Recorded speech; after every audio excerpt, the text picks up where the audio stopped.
Hello and welcome back to another London Pubs Reviews, and today we are going to a pub called Dirty Dick's by Liverpool Street Station.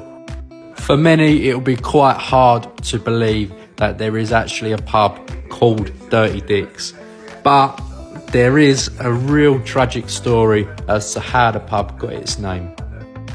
Around the corner from the pub there was an old warehouse owned by a man called Richard Bentley.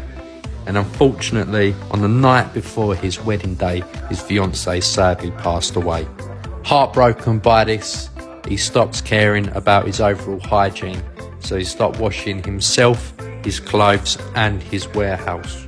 Very quickly, it became famous and known as the Dirty Warehouse of London.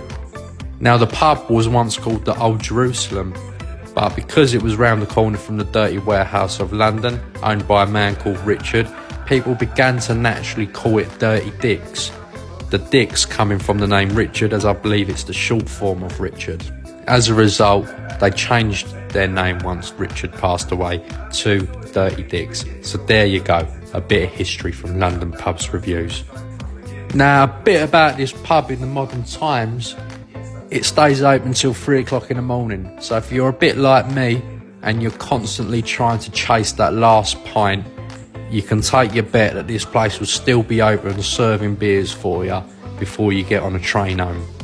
It's full of character, and to me it's got a bit of sentimental feeling to it. So I am a bit biased about this pub because my granddad and great uncle used to drink in here years ago, and it was the first pub I went to when I come into the city.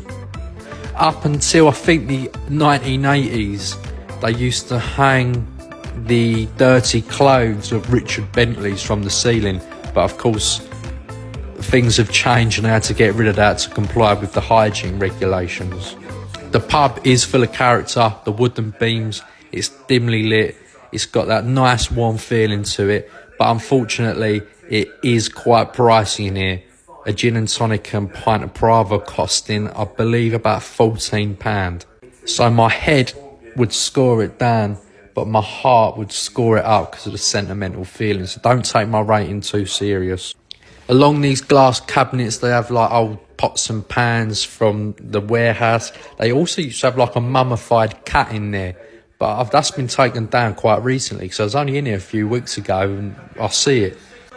My head is saying score it an 8 because it's pricey, but my heart is saying score it a 10 because I love it here. So don't take it too serious. Stay safe, stay young.